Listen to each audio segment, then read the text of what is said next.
Hello and welcome to the Circles USA September webinar, Key Mental Models for the Transformational Leadership Program.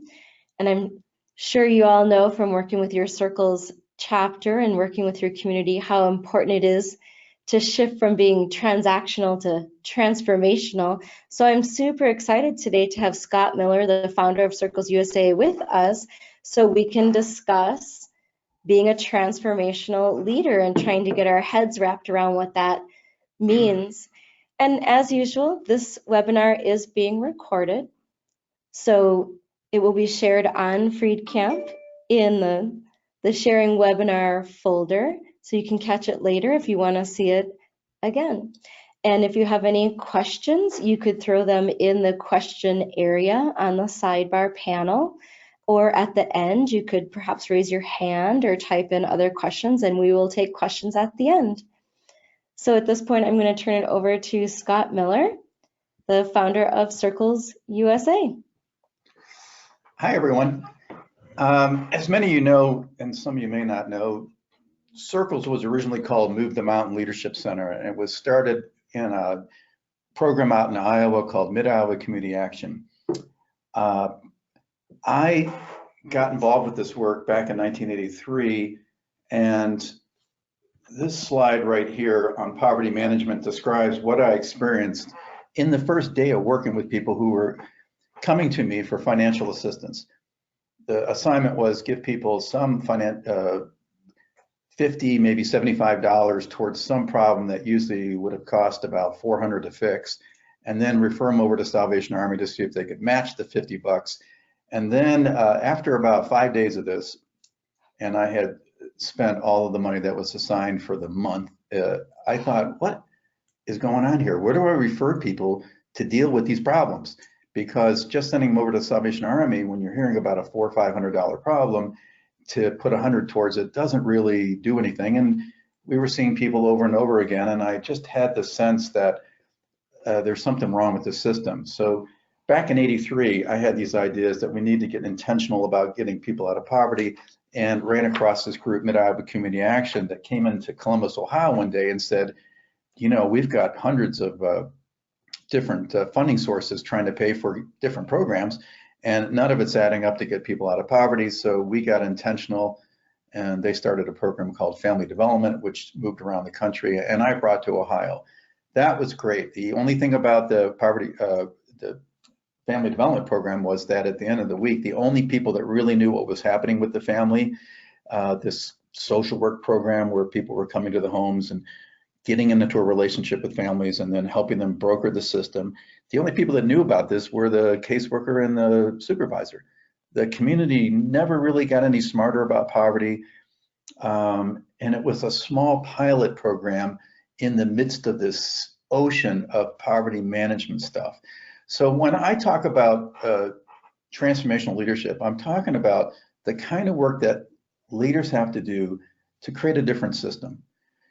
Because Circles was set up with the intent of, let's see what it takes to help X number of families and people out of poverty, individuals out of poverty, and then take that information through the big view to community leaders and system leaders and start looking at what can be done to get more capacity in our communities to reduce poverty.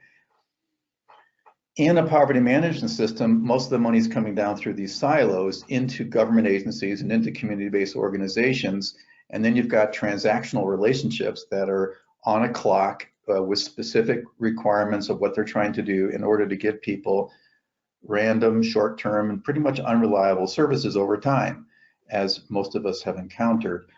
And the onus is on the individual to figure the system out. Like, we can give you these things and maybe it all adds up, maybe it doesn't, to reducing the poverty rate. That's not our business. Our business is to give you something that could be helpful for some period of time, and do it in a way that complies with our requirements. So that's the nature of the poverty management system, and it's mostly what we have in this country and in all of our communities. So a poverty reduction system is the idea that we've been talking about the last couple of years. It's really the big view on steroids. So a few communities have begun to do this, and today we're going to talk about the kind of leadership required to actually bring this into your community at some point, and what you might be able to do personally to make that happen. In a poverty reduction system, we've organized this mental model to talk about money traveling across all of these different stages of getting out of poverty. So there's a ton of money involved with crisis intervention. This is anything from actually corrections, policing, temporary housing, stuff I was doing with emergency financial assistance, et cetera.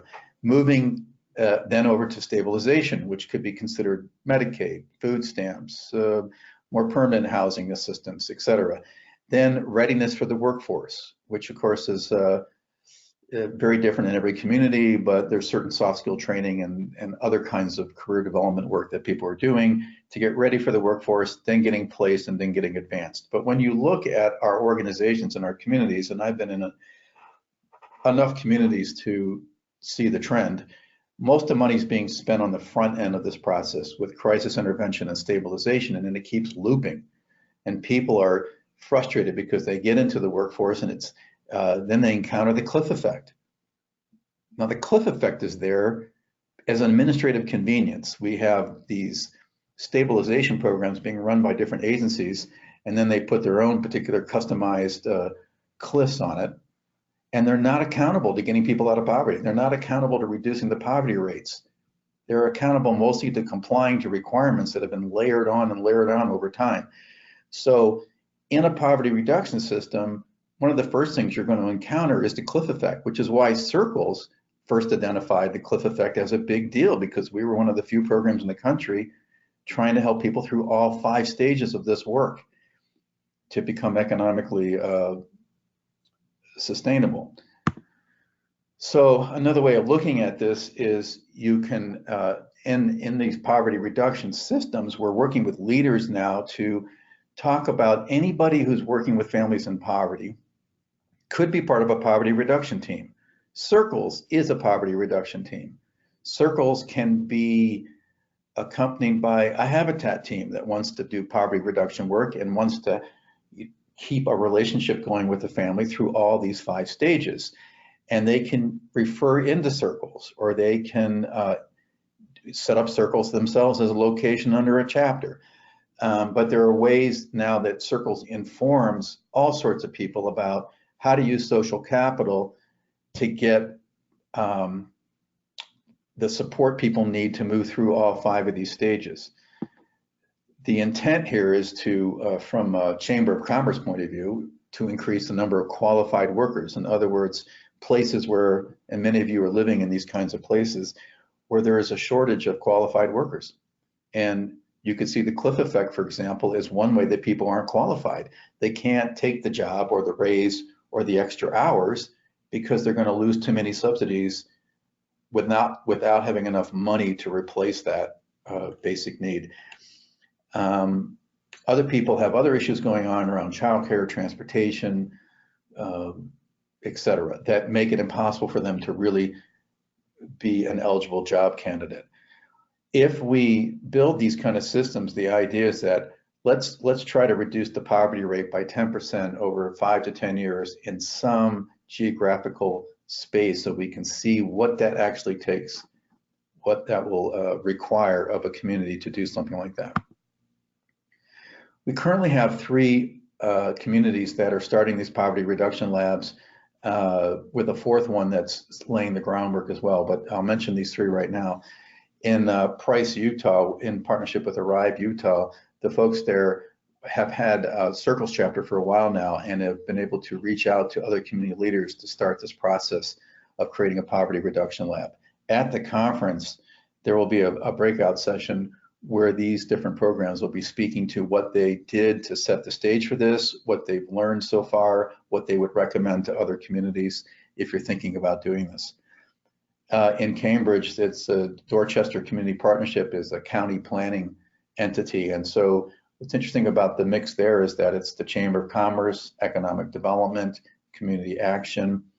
They don't have Circles, so they're going to start Circles with the Department of Human Services and other players being trained in Circles.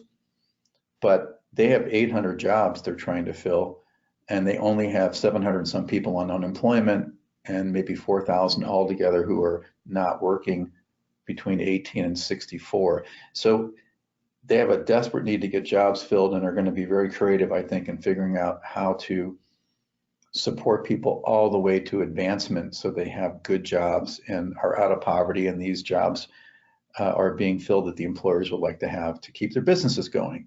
And in Columbus, Georgia, the Enrichment Services Program is a community action agency working closely with the Georgia State of Hope program, which gave them initial startup monies.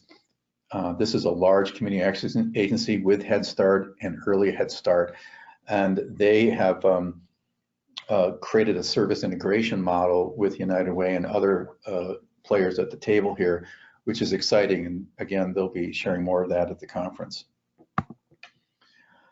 The Transformational Map was started with funds from the Casey Foundation back in 1992 when I moved from Ohio out to Iowa and began working with Mid-Iowa Community Action.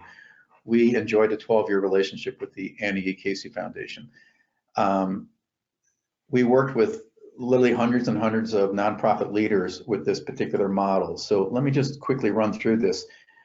The model you can see has this centerpiece called Be the Change, which is really saying to leaders, if you want to change the community in some way, how are you personally going to be doing that? So for example, if your organization is going to start moving to poverty reduction, or you're asking the community to do this, how will your own organization start moving in that direction? People have to have a vision.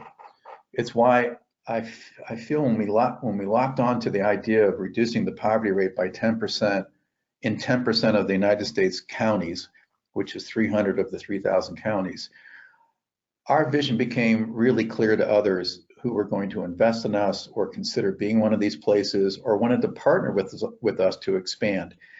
That vision really needs to be in a very short, succinct statement. You know, we're trying to get, for example, in Palm Beach County, I was down there last year, and we discussed the idea of them getting the 6,000 of the 60,000 children that they have in poverty out of poverty over the next decade, to start the ball rolling in terms of moving to a new capacity where we could begin to lower poverty rates.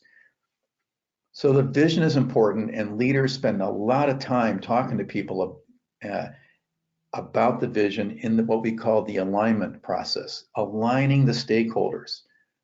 Who is ready to do this work, and who am I going to work with first? You don't want to fill the room with people that are marginally interested in what you're up to. You want to get what we call the 8, 9s, and 10s on a 10-point scale of readiness around the table. You need those kind of people. Then once you've all agreed you're going to do this work, which, let's just take Dorchester, for example, they have an alignment now with the Chamber of Commerce, Economic Development, the county, the city, number of human service agencies, government organizations. They have to now move into learning. How are we going to increase the number of people who can get, keep, and advance in jobs? How are we going to do that? Because right now it looks really difficult. There's a lot of learning curves here to sort out. So the leader has to be able to say, well, we're going to figure this out, and we'll give you whatever resources we need to learn how to do this. Then the leader has to figure out how to embed this change into the culture of the community. In the case of poverty reduction labs, how does it eventually replace poverty management? How do the funders get interested in setting up different kinds of incentives that support the entire process of people moving out of poverty? And once a leader has successfully embedded enough of these structures into the new way of doing business, he or she is going to turn his or her attention toward that next generation of leaders to support them to carry this forward. Then you can walk away and do something else. But until you get around the horn, you really haven't created the transformation yet in your community. Let's look at what gets in the way. I love this map, and at first it looks a little confusing, but it's actually quite simple. So let me just walk you through this. If there's not a vision, and you can see by the gray box, there's not a check mark there. So let's just say we don't know why we're doing this or what it is we're trying to do. There's going to be a lot of confusion, and we're not going to get where we want to get to. If, go to the next line, you can see the gray box, the shared vision. If it's not shared, in other words, maybe there's a charismatic person that wants to do a poverty reduction lab or expand circles in your community, but you don't have enough stakeholders involved, there'll be very slow change. And this is a problem when we do anything, more on our own than trying to build a coalition. It's just going to be very slow going because now it's on us to try to talk everybody into everything. If you look at the next missing box, the plan, the who, what, when, where, and how is this going to happen? If there isn't a clear plan, you're going to have false starts, which are just awful. You have to go back and reset. How do I know this? Oh yeah, I've been involved with these things. We've had the false starts in communities, and it's painful because the plan wasn't strong enough. And now that's why we put so much emphasis on when we start new locations and chapters, we go through a much more rigorous checklist to make sure all this stuff's in place before we invite people into this. But we need solid foundations. If you look at the resources, a lot of people are like, how do we do this? And do we have enough resources to do it? If you don't have enough staffing, money, whatever you need to do this right, it'll just overwork people and create frustration. Likewise, when people don't know what they're supposed to do, they get anxious. And if we don't show people that we're making progress and measure results and put those results back to people, this feeling of ennui, which really means kind of a listlessness, like what does it matter? Doesn't matter if we do it, don't do it, whatever. That can start to really come in and cause some problems with people. Lastly, you have to have the policies and programs. We need new programs and policies.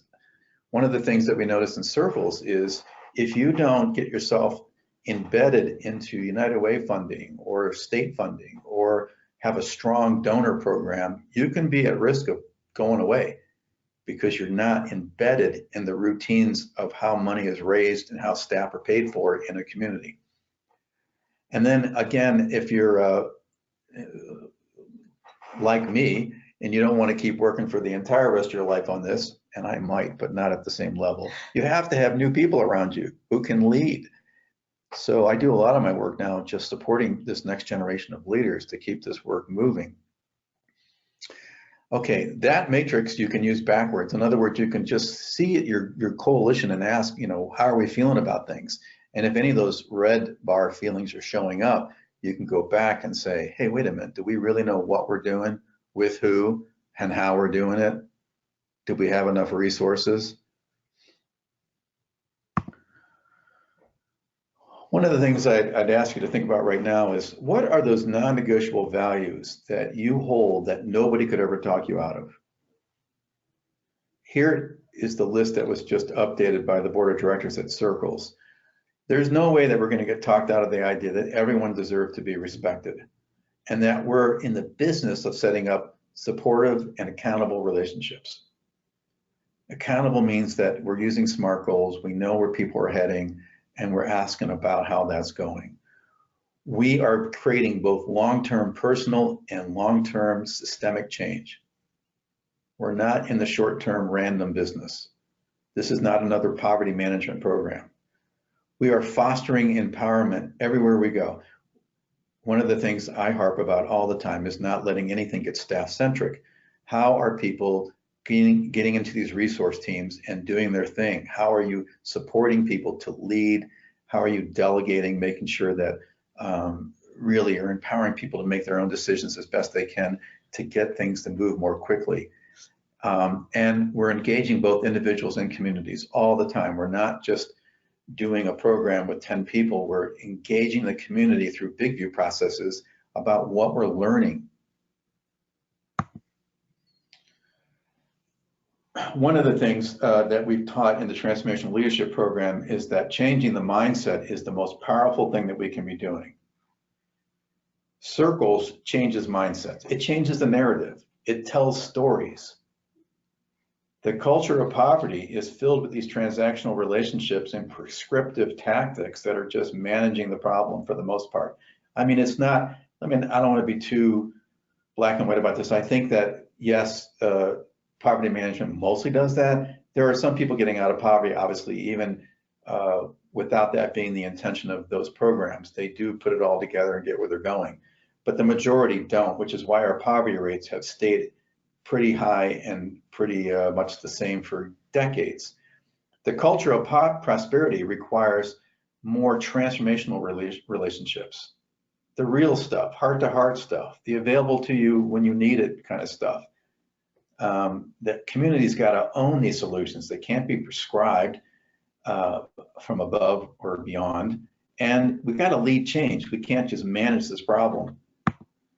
So let me just talk quickly about this hierarchy of strategies, just so people that you're talking to understand why is Circles a high impact strategy? Why is a poverty reduction lab an even higher impact strategy than Circles by itself?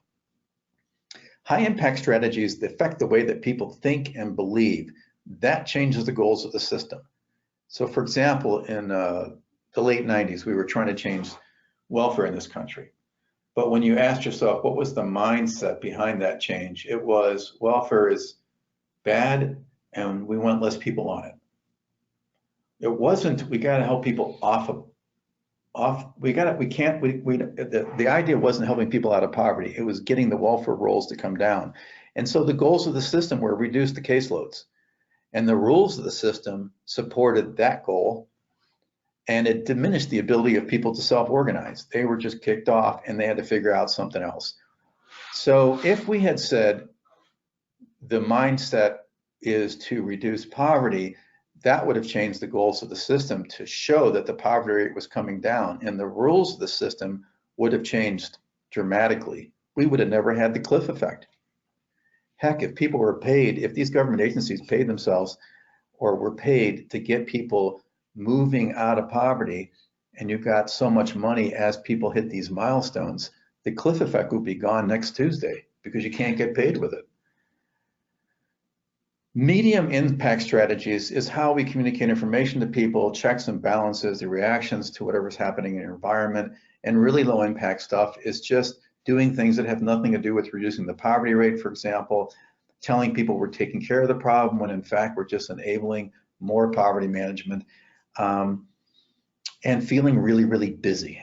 You know, that's the nature of low impact strategies. We're really busy trying to do something, but it not necessarily is changing systems or getting big results.